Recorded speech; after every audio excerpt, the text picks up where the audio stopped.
Bismillahirrahmanirrahim. Assalamualaikum warahmatullahi wabarakatuh. Innal hamdalillah nahmaduhu ta'ala wa nasta'inuhu wa nastaghfiruh wa na'udzu billahi min syururi anfusina wa sayyiati a'malina. May yahdihillahu fala mudilla lahu wa may yudlil fala hadiya lahu.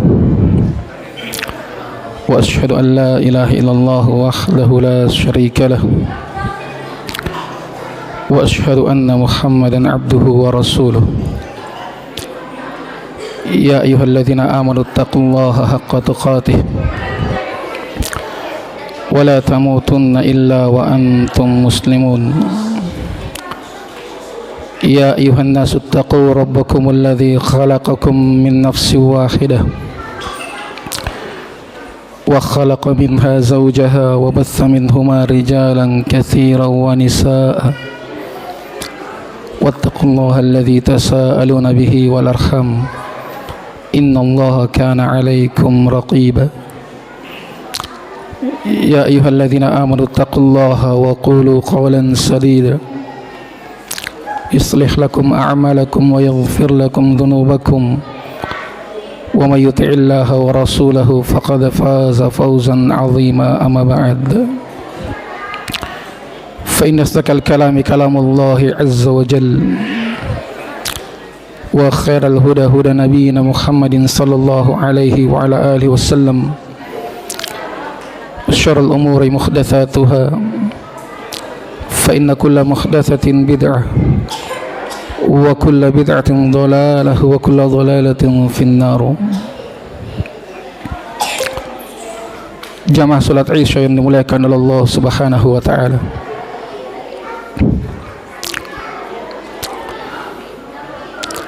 Keutamaan demi keutamaan yang Allah Subhanahu wa taala telah persiapkan kepada orang-orang yang berpuasa di bulan Ramadan adalah merupakan keutamaan yang sangat besar. Keutamaan yang Allah Subhanahu wa taala hanya persiapkan untuk umat Muhammad sallallahu alaihi wa alihi wasallam. Keutamaan ini Allah Subhanahu wa taala tidak beri kepada umat sebelum umat Muhammad sallallahu alaihi wasallam. Keutamaan demi keutamaan berupa junnah, benteng, tameng yang akan menjadi penghalang antara orang yang berpuasa dengan api neraka. Keutamaan berupa ampunan Allah Subhanahu wa taala, rahmat Allah Subhanahu wa taala, sampai keutamaan Allah Subhanahu wa taala berupa pintu khusus yang Allah Subhanahu wa taala siapkan untuk orang yang berpuasa.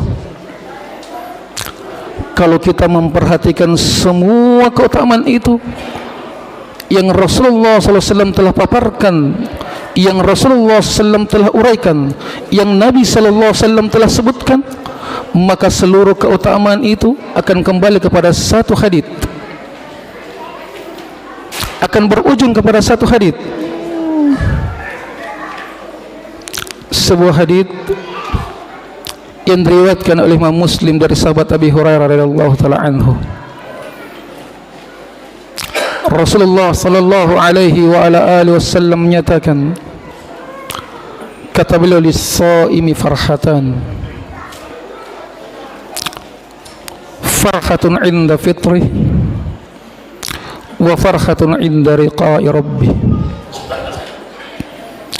Kata Nabi sallallahu alaihi wa ala alihi wasallam, lis-shaim, untuk orang yang berpuasa, farhatan, bagi dia ada dua kebahagiaan. Farhatun 'indal fitri, kebahagiaan tatkala mereka berbuka, kebahagiaan tatkala mereka berhari raya. Wa farhatun 'inda liqa'i rabbih, dan kebahagiaan tatkala dia berjumpa dengan Tuhannya.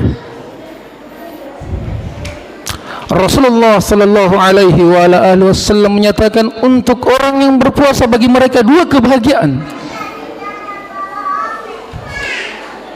Dalam hadis ini Nabi sallallahu alaihi wasallam awali dengan kata lisaim. Asal kalimatnya farhatani lisaim, dua kebahagiaan untuk orang yang berpuasa. Itu asal kalimatnya. Tapi Nabi sallallahu alaihi wasallam dalam hadis ini awali dengan kata lisaim untuk melahirkan makna pengkhususan. Sama dengan ayat lillahi ma fis samawati wa ma fil ard. Allah awali dengan lillahi, milik Allah, ma fis samawati wa ma fil ard, semua yang di langit dan semua yang ada di bumi. Asal kalimatnya ma fis samawati wa ma fil ard lillah, itu asal kalimatnya. Semua yang di langit dan semua yang di bumi lillah, milik Allah. Allah awali dengan li agar bermakna pengkhususan. Seluruh yang di langit dan seluruh yang di bumi hanya milik Allah. Bermakna pengkhususan, milik Allah, bukan selainnya. Dalam hadis Nabi sallallahu alaihi wasallam katakan lisaim, hanya untuk orang yang berpuasa, tidak selainnya. Khusus untuk orang yang berpuasa, bagi mereka dua kebahagiaan.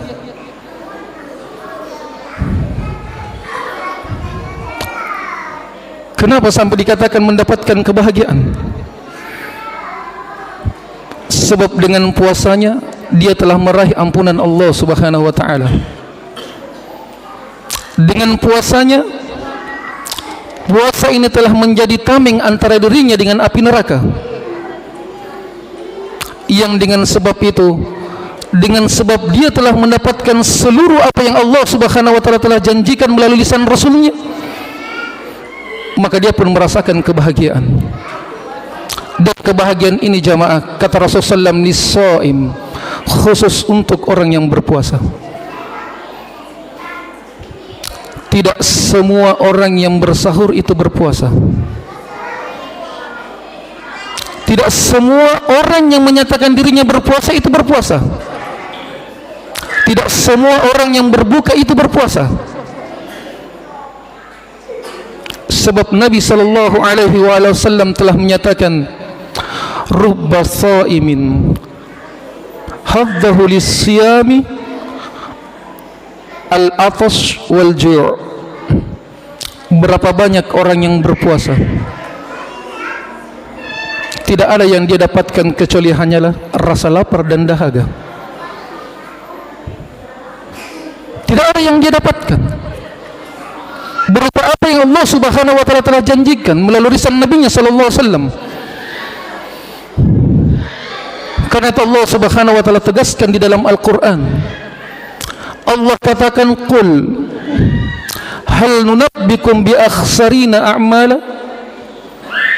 alladzina dhalla sa'yuhum wa hum yahsabuna annahum yuhsinuna sun'a. Allah Subhanahu wa taala nyatakan, qul, katakan, sampaikan wahai Muhammad, inginkah aku kabarkan kepada kalian orang yang paling merugi amalannya? Punya amalan, tapi amalannya adalah amalan yang melahirkan kerugian. Bukan sekedar kerugian, tapi kata Allah Subhanahu wa taala, akhsarina amala, paling merugi amalannya. Allah Subhanahu wa taala nyatakan, alladzina dhalla sa'yuhum, mereka adalah orang-orang yang telah sia-sia usahanya di dalam kehidupan dunia. Wa hum yahsibuna annahum yadhunnuna sun'a, dalam keadaan dia menyangka bahwa dia telah melakukan amalan yang terbaik. amalan yang paling merugi. Dia menyangka bahwa dirinya telah melakukan amalan yang terbaik, tapi hakikatnya adalah amalan yang melahirkan kerugian. Tidak semua orang yang berpuasa jamaah itu teranggap berpuasa. Karena itu perhatikan kata Rasulullah SAW, bagi orang yang berpuasa farhatan, baginya dua kebahagiaan. Khusus orang yang berpuasa menunjukkan kepada kita bahwa kebahagiaan ini bukanlah kebahagiaan karena banyaknya makanan, bukanlah kebahagiaan karena banyaknya harta tatkala berhari raya. Sebab kebahagiaan yang seperti ini jamaah adalah kebahagiaan yang juga dimiliki oleh orang yang tidak berpuasa. Tapi kebahagiaan yang diinginkan adalah kebahagiaan yang tatkala mereka telah mendapatkan apa yang Allah Subhanahu wa taala telah janjikan kepada mereka. Dan di antara kebahagiaan, di antara dua kebahagiaan ini yang Nabi SAW sebutkan, yang terhebat dari dua kebahagiaan ini kata Nabi, farhatun inda liqa'i rabbih, kebahagiaan tatkala mereka berjumpa dengan Tuhannya. Kengerian demi kengerian jamaah yang Rasulullah SAW beritakan kepada kita tentang hari kiamat. Tidak usah dulu pikirkan tentang bahwa kita akan dibangkitkan dalam keadaan telanjang. Tidak usah pikir itu.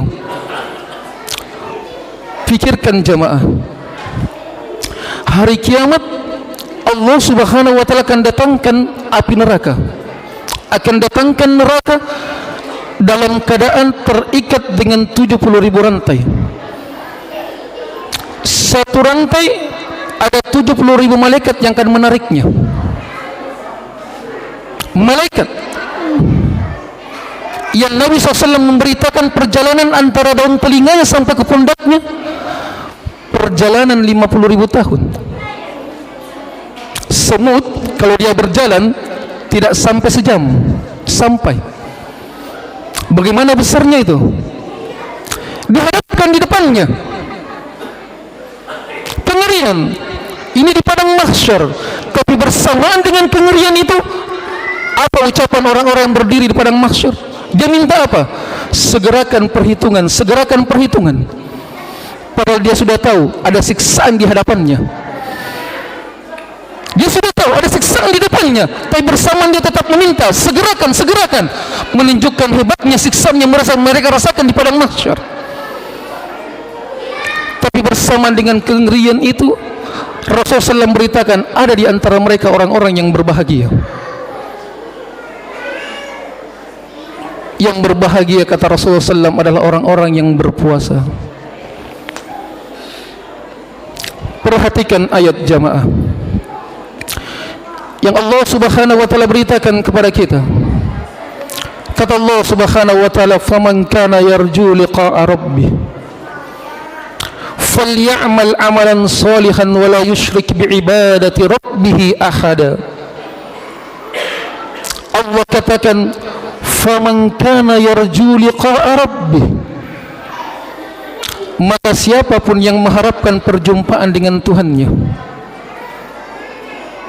Allah katakan siapapun dia,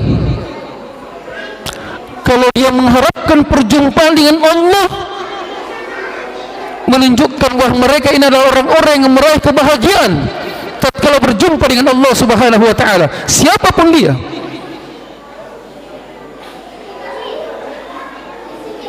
perjumpaan dengan Allah jamaah adalah sesuatu yang pasti. Yang mau kafir silahkan dia kafir, yang mau beriman silahkan dia beriman, yang mau fajir silahkan dia fajir, yang mau telanjang di jalan silahkan dia telanjang. Tapi ingat, tempat kembali segala sesuatu akan berujung kepada Allah. Seluruhnya akan berujung kepada perjumpaan dengan Allah Subhanahu wa taala. Siapa yang mengharapkan perjumpaan dengan Allah, maka hendaklah dia beramal dengan amalan yang soleh. Wala yusyrik bi'ibadati rabbi ahada, dan jangan sekali-kali dia melakukan kesyirikan kepada Allah Subhanahu wa taala, satu pun kesyirikan itu. Allah Subhanahu wa taala sebutkan dalam ayat ini dua syarat bagi mereka yang menginginkan perjumpaan dengan kebahagiaan. Yang pertama, dia harus beramal dengan amalan yang soleh.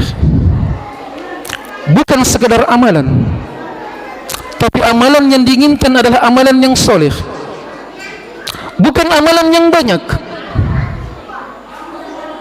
Alladzi khalaqal mauta wal hayata liyabluwakum ayyukum ahsanu amala. Yang paling ahsan amalannya, bukan yang paling banyak. Yang Allah inginkan yang paling baik. Yang Allah inginkan amalan yang soleh, bukan sekadar amalan. Amalan soleh jamaah nanti dia teranggap sebagai amalan soleh ketika dia terpenuhi padanya dua syarat. Yang pertama, amalan itu harus ikhlas, murni hanya untuk Allah Subhanahu wa taala. Faman kana yarju liqa'a rabbih.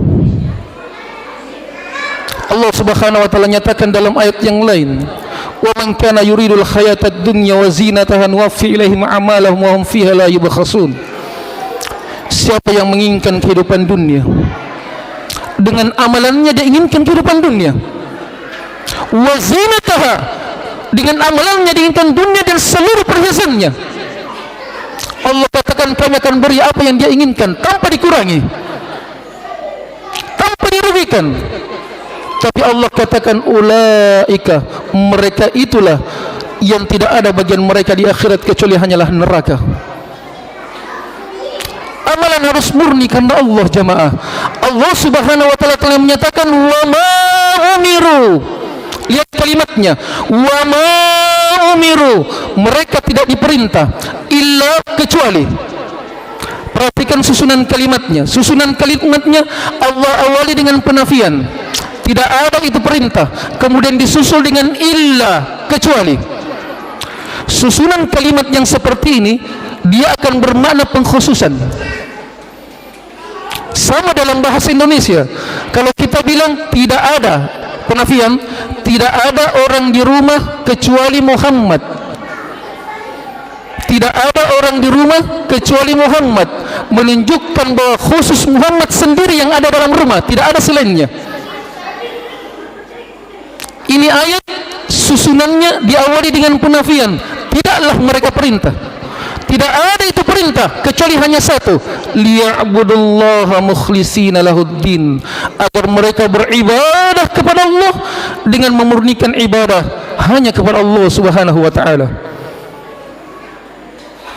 Di akhir ayat Allah katakan wadzalika dinul qayyimah, itulah agama yang lurus. Harus ikhlas. Ada surah di dalam Al-Quran dikenal dengan nama Suratul Ikhlas. Surah Al-Ikhlas. Surah apa itu? Hah? Surah apa itu? Surah Al-Ikhlas. Hah? Qul huwallahu ahad. Perhatikan penamaan surah ini jamaah.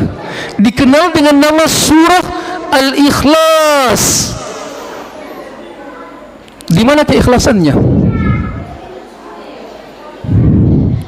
Di mana kandungan keikhlasan dalam surah itu?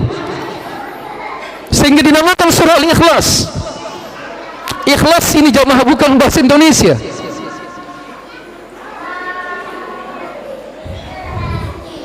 Kandungannya dua, penetapan dan penafian. Qul huwallahu ahad, Allahus samad, ini penetapan. Disusul dengan penafian. Lam yalid wa lam yulad wa lam yakul lahu kufuwan ahad. Penafian. Itu keikhlasan. Seseorang teranggap ikhlas dalam beribadah ketika dia terpenuhi dua ini. Dia tetapkan bahwa ibadahnya murni hanya untuk Allah, kemudian dia nafikan bukan untuk selain Allah. Itu ikhlas. Yang kedua, syaratnya harus sesuai dengan tuntunan Nabi sallallahu alaihi wasallam, baru teranggap amalan yang soleh. Lihat kisah 3 orang yang datang ke rumah Nabi sallallahu alaihi wasallam bertanya tentang ibadah Nabi. Aisyah radhiyallahu taala anha menjelaskan tentang bagaimana Nabi sallallahu alaihi wasallam dalam beribadah. Orang ini menganggap apa tonji itu ibadahnya Nabi, seperti itu je ibadahnya, sampai dosanya sudah terampuni yang lalu dan yang akan datang. Maka orang yang pertama berkata, ammal ana, adapun saya, wa usalli laila abadan, saya akan solat malam semalam suntuk, tidak mau tidur, solat malam. Yang satu berkata, amma ana, adapun saya akan berpuasa sepanjang tahun, seterusnya, setiap hari berpuasa, bukan puasa Daud ini, tiap hari berpuasa. Berita ini sampai kepada Nabi. Rasulullah SAW katakan, apakah kalian yang telah berucap demikian dan demikian? Sungguh saya adalah orang yang paling takut kepada Allah Subhanahu wa taala, tapi saya salat malam, saya juga tidur. Saya puasa, saya juga berbuka.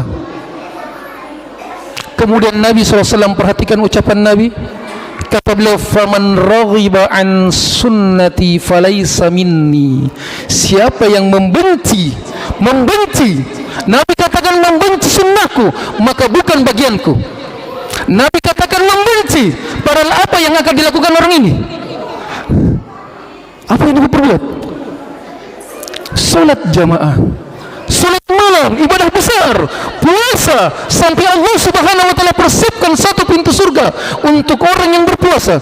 Tapi bersamaan itu kata Nabi, siapa yang membenci sunnahku, dikatakan membenci. Amalan orang ini teranggap amalan soleh. Amalan soleh itu bukan. Padahal salat, padahal puasa. Kenapa? Sebab keluar dari tuntunan Nabi sallallahu alaihi wasallam. Saya kasih contoh jemaah. Ada orang adzan subuh, masuk ke masjid, mau salat sunnah 2 rakaat subuh. Dia kumpulkan orang, akhirnya solat sunnah 2 rakaat sebelum subuh dengan cara berjamaah. Punya dalil, solat berjamaah lebih utama 27 derajat daripada orang yang solat sendiri. Dibenarkan? Dibenarkan? Padahal solat berjamaah lagi. Kenapa tidak dibenarkan? Itu fitrah menetapkan. Kenapa? Sebab keluar dari tuntunan Nabi. Tidak akan teranggap amalan soleh itu. Itu syarat. Yang ketiga, wala yusyrik biibadati rabbih ahada, dalam kehidupannya jangan sekali-kali dia melakukan kesyirikan kepada Allah Subhanahu wa taala, satupun kesyirikan itu. Kapan kita terjatuh dalam kesyirikan jamaah, maka apapun amalan kita, sebesar apapun amalan kita, tidak akan pernah mendatangkan manfaat. Innallaha la yaghfiru ay yushraka bihi wa yaghfiru ma duna dzalika liman yasha. Sungguh Allah Subhanahu wa taala tidak akan pernah mengampuni kesyirikan itu. Dan Allah Subhanahu wa taala mengampuni selain daripada kesyirikan. Kesyirikan Allah katakan tidak. Apa itu kesyirikan? Kalau kita Indonesia bilang menduakan. Kesyirikan jamaah bukan berarti tidak beribadah kepada Allah. Jangan pernah dipahami bahwa kesyirikan itu tidak beribadah kepada Allah. Tidak. Kesyirikan itu dia beribadah kepada Allah juga kepada selain Allah. Makanya dinamakan menduakan.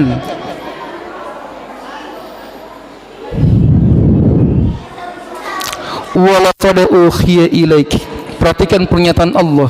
Walaqad uhiya ilaiki. Sungguh telah kami wahyukan kepada engkau. Kalimatnya wahyu, kepada kamu. Wahyu kepada kamu. Kamu itu siapa? Rasulullah SAW. Sungguh kami telah mewahyukan kepada engkau. walladzina min qablik, dan kepada nabi-nabi sebelum engkau. Seluruh nabi dapat ancaman, la in asyrakta, kalau kamu melakukan kesyirikan, la yahbatanna amaluk, maka seluruh amalanmu pasti akan terhapus, hilang seluruhnya. Yang haji tiap tahun tidak akan pernah mendatangkan manfaat, yang solat dari kecil sampai mati tidak akan pernah mendatangkan manfaat, sebab kesyirikan jamaah. Abu Talib paman Nabi SAW yang begitu hebat dalam membela Nabi di awal dakwah Nabi SAW, terhalang untuk mendapatkan doa ampunan dari Nabi SAW kepada Allah. Padahal hebatnya perjuangannya itu dalam membela Nabi, bersendirian jamaah, bersendirian mendakwakan agama Allah. Bagaimana cercaan yang beliau dapatkan, bagaimana makian yang beliau dapatkan, tapi bersama dengan itu pembelaan Ali bin Abi Thalib, pembelaan Abu Talib tidak bisa mendatangkan manfaat terhadapnya dengan sebab kesyirikannya. Ada anak yang tidak cinta kepada orang tuanya, tidak ada anak yang tidak cinta kepada orang tuanya. Kedalaman kecintaan Nabi SAW kepada ibunya, sampai meminta izin kepada Allah Subhanahu wa taala untuk memintakan ampunan kepada ibunya. Allah Subhanahu wa taala tidak izinkan. Dengan sebab apa? Kesyirikan. Wa ma kana lin nabi, kata Allah Subhanahu wa taala, tidak pantas bagi nabi dan tidak pantas pula bagi orang yang beriman untuk memintakan ampunan orang-orang yang telah jelas meninggal di atas kesyirikannya, meninggal di atas kekafirannya. Kata Allah Subhanahu wa taala tidak pantas, sebab langsung haknya Allah yang dicuri. Itu haknya Allah, ibadah itu haknya Allah. Kalau kita punya motor, hak pribadi atau bukan? Hak pribadi atau bukan? Hak pribadi. Ada orang datang mau naji nak pakai, antum marah?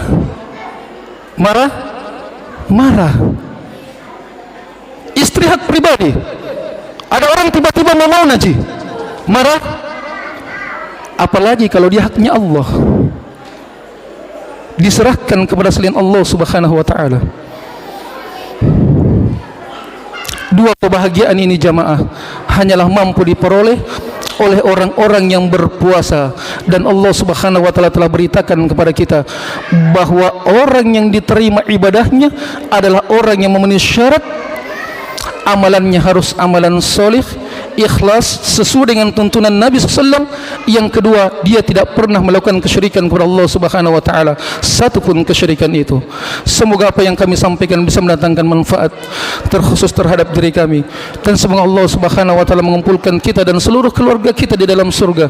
Wa akhiru da'wana subhanakallahumma wa bihamdik, asyhadu an la ilaha illa anta, astaghfiruka wa atubu ilaik. Wassalamualaikum warahmatullahi wabarakatuh.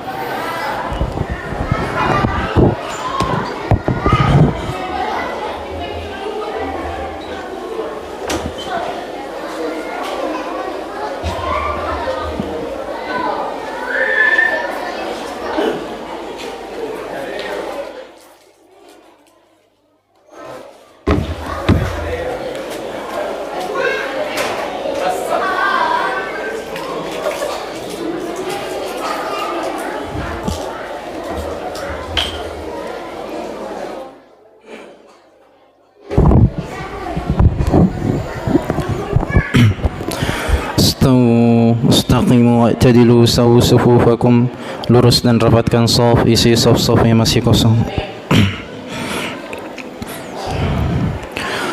Allahu Akbar.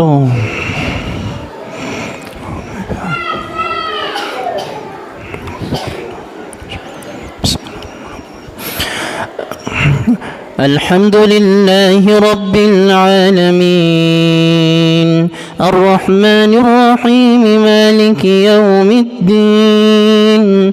Iyyaka na'budu wa iyyaka nasta'in. Ihdinas siratal mustaqim, siratal ladzina an'amta 'alaihim, ghairil maghdubi 'alaihim waladdallin. آمين. قل يا أهل الكتاب لا تغلوا في دينكم ولا تقولوا على الله إلا الحق إنما المسيح عيسى بن مريم رسول الله وكلمته ألقاها إلى مريم وروح منه فآمنوا بالله ورسله ولا تقولوا ثلاثة انتهوا خيرا لكم إنما الله إله واحد سبحانه أن يكون له ولد له ما في السماوات وما في الأرض وكفى بالله وكيلا. الله أكبر.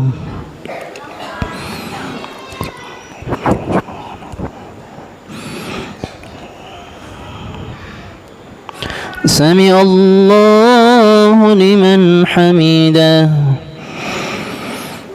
الله أكبر.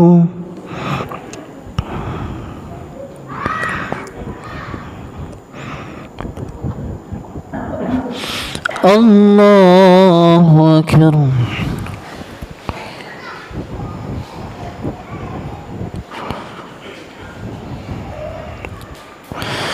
الله أكبر.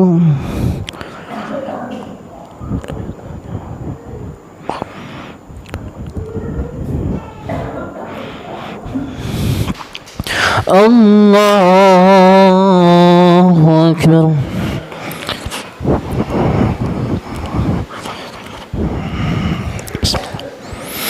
الحمد لله رب العالمين الرحمن الرحيم مالك يوم الدين إياك نعبد وإياك نستعين اهدنا الصراط المستقيم صراط الذين أنعمت عليهم غير المغضوب عليهم ولا الضالين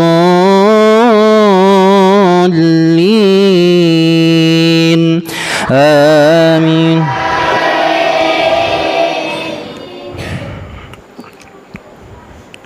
فأما الذين آمنوا وعملوا الصالحات فيوفيهم أجورهم ويزيدهم من فضله وأما الذين استنكفوا واستكبروا فيعذبهم الله عذابا أليما ولا يجدون لهم من دون الله وليا ولا نصيرا. الله أكبر.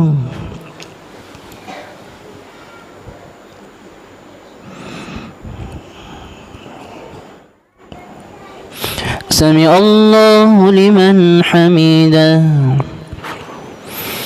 الله أكبر.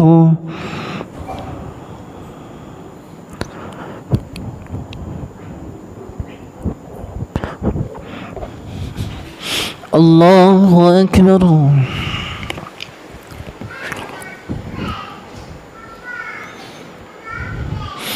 الله أكبر.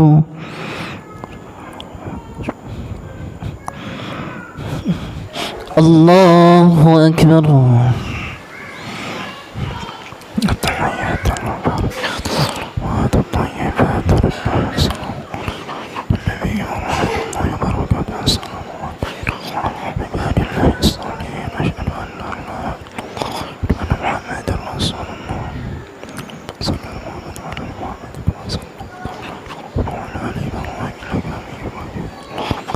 محمد وعلى آل محمد كما باركت على آل إبراهيم إنك حميد مجيد. السلام عليكم ورحمة الله. السلام عليكم ورحمة الله.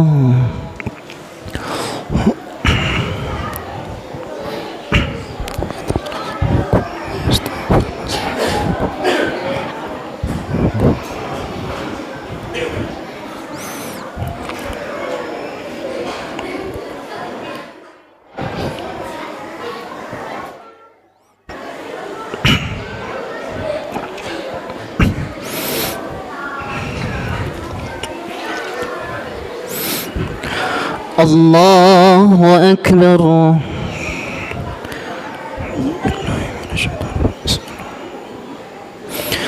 الحمد لله رب العالمين الرحمن الرحيم مالك يوم الدين إياك نعبد وإياك نستعين اهدنا الصراط المستقيم صراط الذين أنعمت عليهم غير المغضوب عليهم ولا الضالين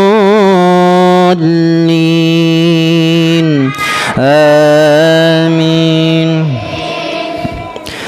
يا أيها الناس قد جاءكم برهان من ربكم وأنزلنا إليكم نورا مبينا فأما الذين آمنوا بالله واعتصموا به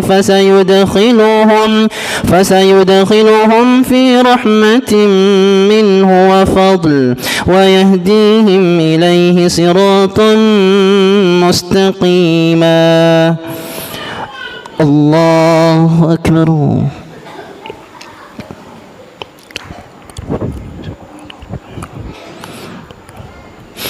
سمع الله لمن حمده.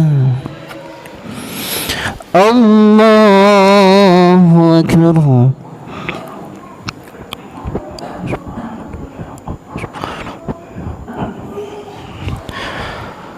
الله أكبر.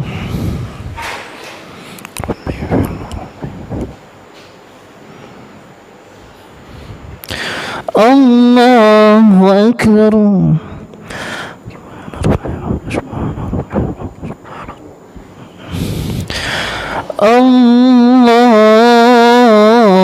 الله أكبر.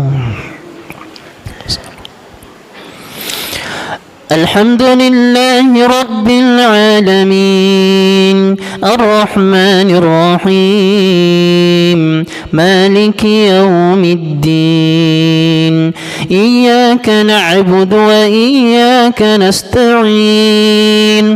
اهدنا الصراط المستقيم صراط الذين أنعمت عليهم غير المغضوب عليهم ولا الضالين آمين.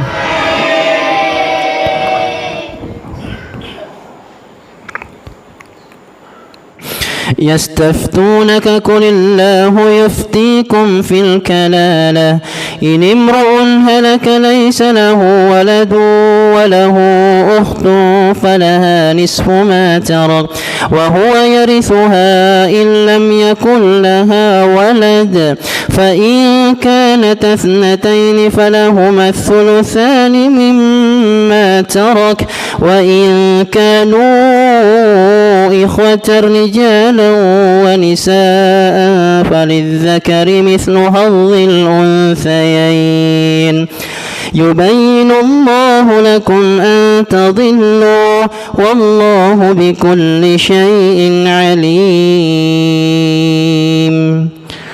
الله أكبر.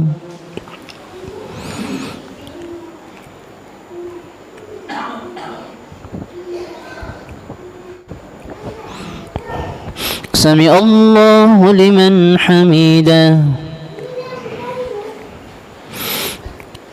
الله أكبر.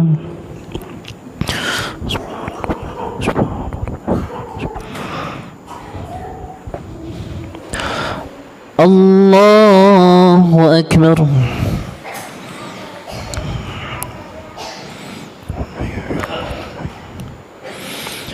الله أكبر.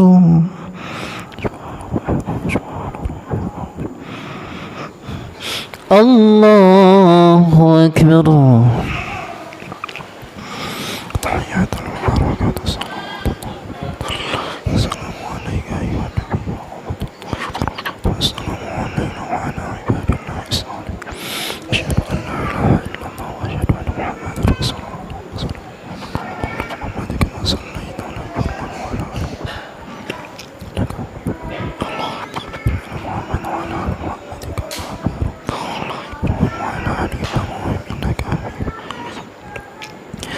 السلام عليكم ورحمة الله.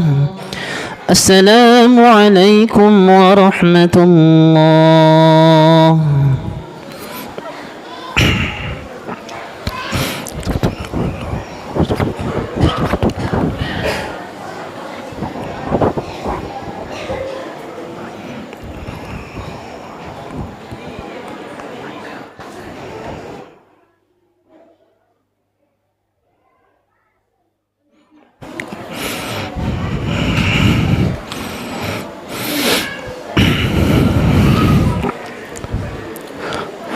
الله أكبر.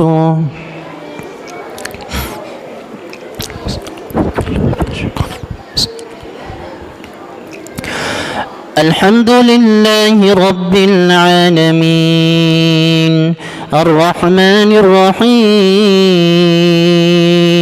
مالك يوم الدين إياك نعبد وإياك نستعين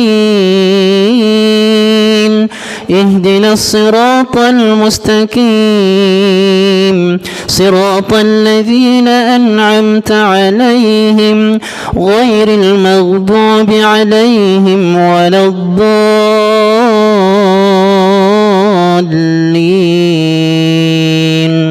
آمين. يا أيها الذين آمنوا أوفوا بالعقود أحلت لكم بهيمة الأنعام إلا ما يتلى عليكم غير محل الصيد وأنتم حرم إن الله يحكم ما يريد. يا أيها الذين آمنوا لا تحلوا شعائر الله ولا الشهر الحرام ولا الهدي ولا القلائد ولا آمين البيت الحرام يبتغون فضلا من ربهم ورضوانا وإذا حللتم فاصطادوا ولا يجرمنكم شنآن قوم أن صدوكم عن المسجد الحرام أن تعتدوا وتعاونوا على البر والتقوى ولا تعاونوا على الإثم والعدوان واتقوا الله إن الله شديد العقاب. الله أكبر.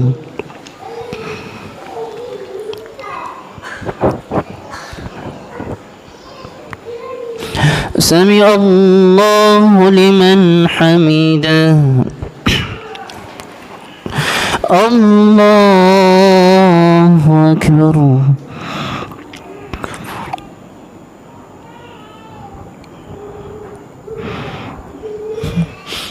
الله أكبر.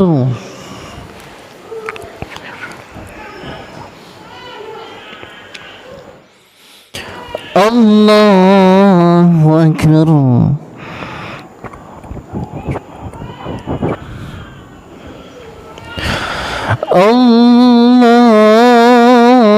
الله أكبر.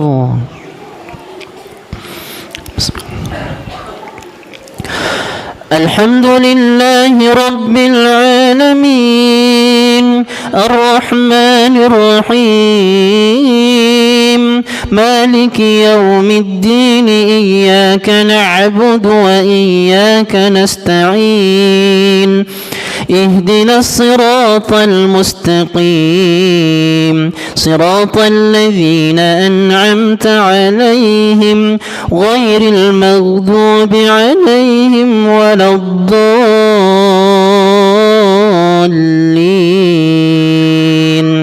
آمين.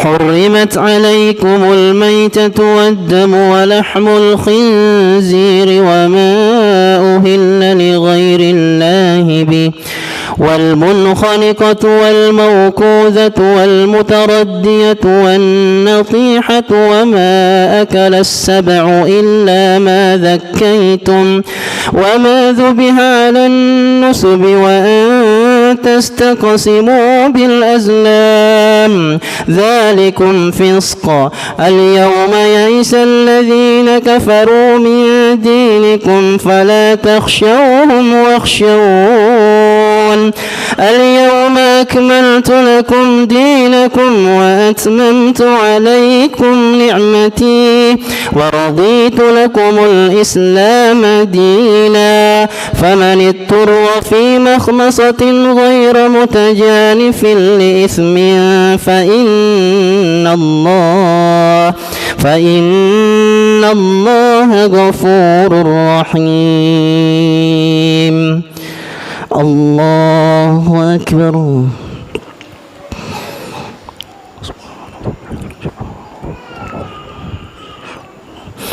سمع الله لمن حمده. الله أكبر.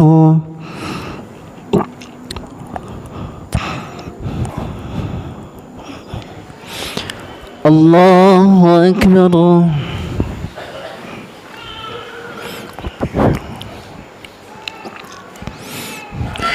الله أكبر.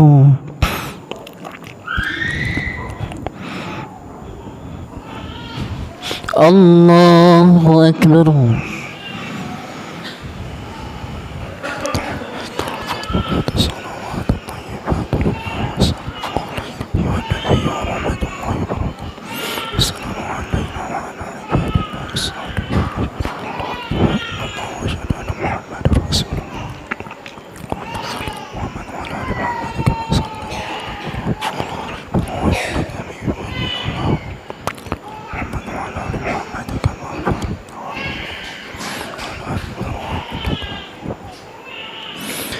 السلام عليكم ورحمة الله. السلام عليكم ورحمة الله.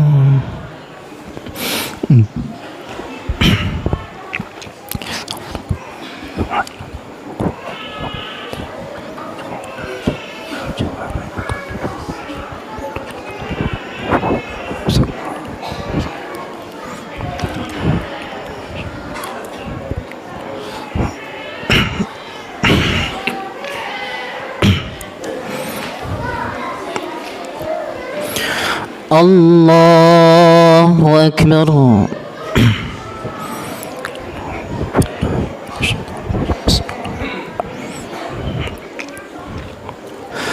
الحمد لله رب العالمين الرحمن الرحيم مالك يوم الدين إياك نعبد وإياك نستعين اهدنا الصراط المستقيم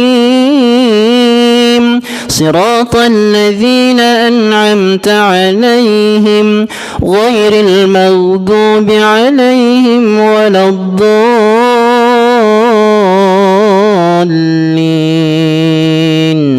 آمين. يسألونك ماذا أحل لهم قل أحل لكم الطيبات وما علمتم من الجوارح مكلبين تعلمونهن مما علمكم الله فكلوا مما أمسكنا عليكم واذكروا اسم الله عليه واتقوا الله إن الله سريع الحساب. الله أكبر.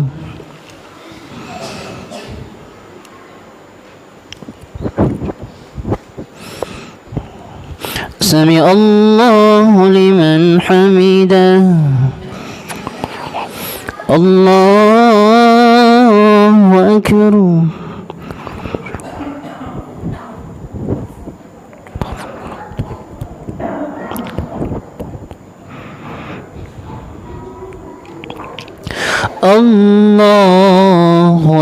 أكبر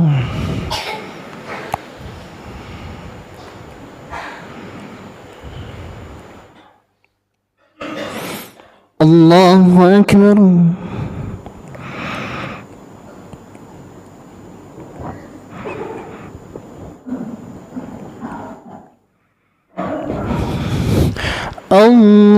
الله أكبر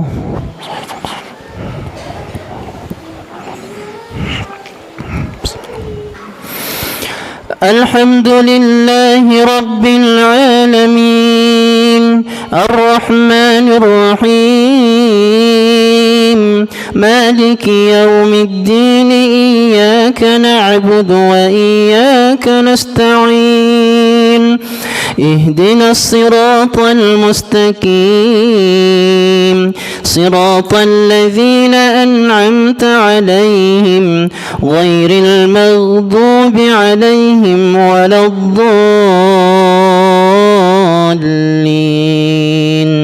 آمين.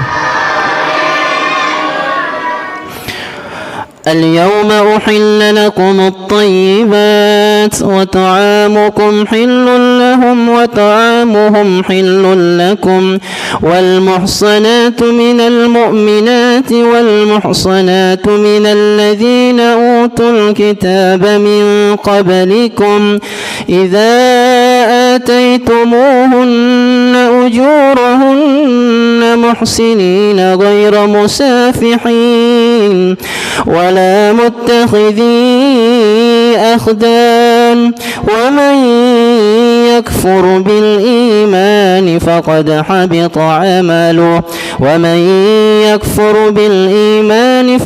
حبط عمله وهو في الآخرة من الخاسرين. الله أكبر.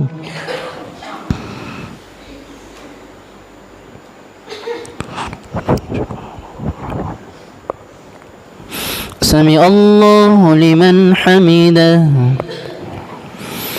الله أكبر.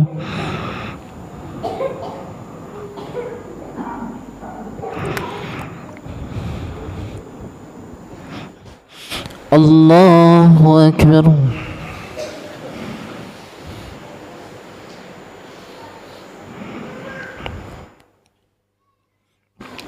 الله أكبر.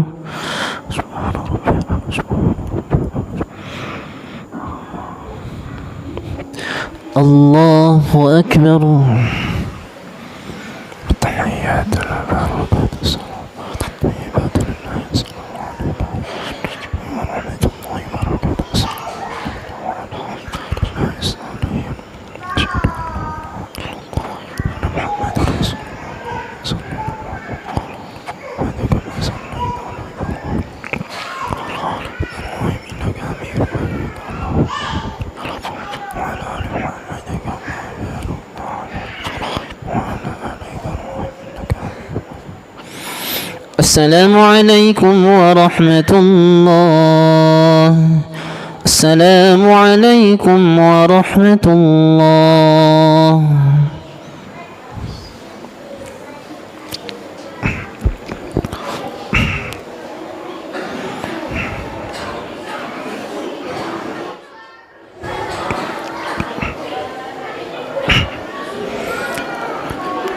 Witir.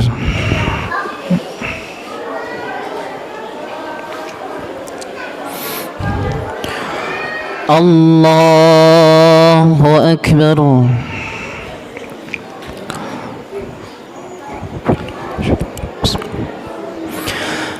الحمد لله رب العالمين الرحمن الرحيم مالك يوم الدين إياك نعبد وإياك نستعين اهدنا الصراط المستقيم صراط الذين أنعمت عليهم غير المغضوب عليهم ولا الضالين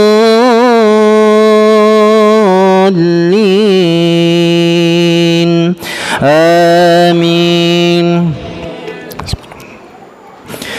سبح اسم ربك الأعلى الذي خلق فسوى والذي قدر فهدى والذي أخرج المرعى فجعله غثاء أحوى سنقرئك فلا تنسى إلا ما شاء الله إنه يعلم الجهر وما يخفى ونيسرك لليسرى فذكر إن نفعت الذكرى سيذكر من يخشى ويتجنبها الأشقى الذي يصلى النار الكبرى ثم لا يموت فيها ولا يحيا قد أفلح من تزكى وذكر اسم ربه فصلى بل تؤثرون الحياة الدنيا والآخرة خير وأبقى إن هذا لفي الصحف الأولى صحف إبراهيم وموسى. الله أكبر.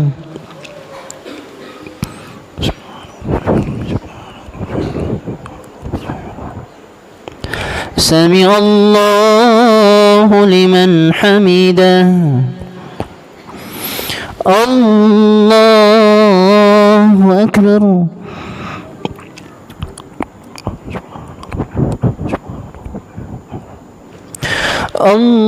الله أكبر.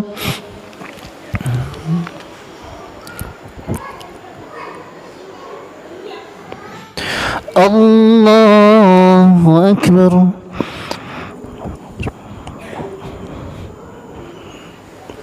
الله أكبر.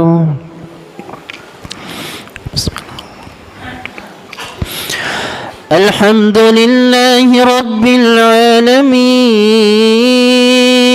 الرحمن الرحيم مالك يوم الدين إياك نعبد وإياك نستعين اهدنا الصراط المستقيم صراط الذين أنعمت عليهم غير المغضوب عليهم ولا الضالين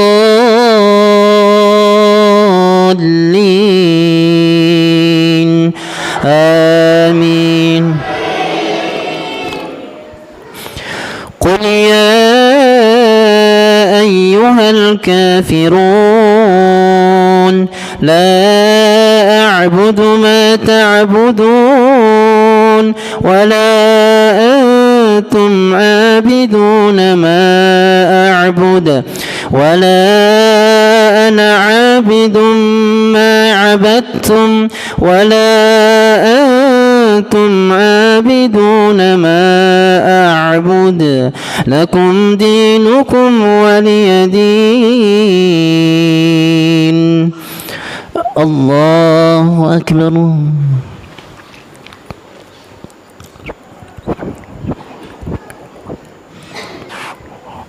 سمع الله لمن حمده. الله أكبر.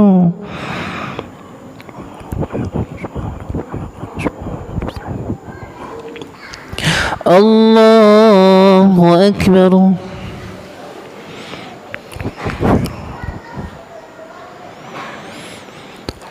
الله أكبر.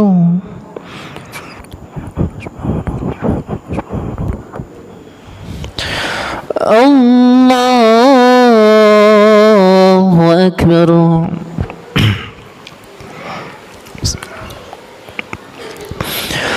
الحمد لله رب العالمين الرحمن الرحيم مالك يوم الدين إياك نعبد وإياك نستعين اهدنا الصراط المستقيم صراط الذين أنعمت عليهم غير المغضوب عليهم ولا الضالين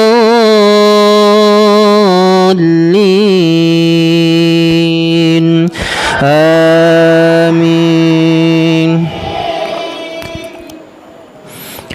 قل هو الله أحد الله الصمد لم يلد ولم يولد ولم يكن له كفوا أحد. الله أكبر.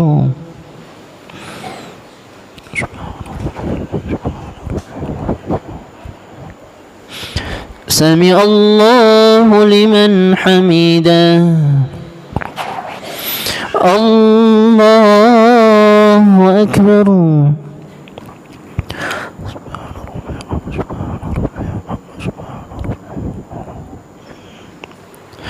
الله أكبر.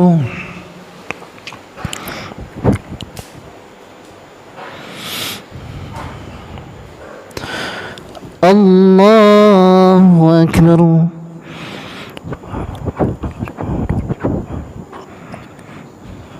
الله أكبر.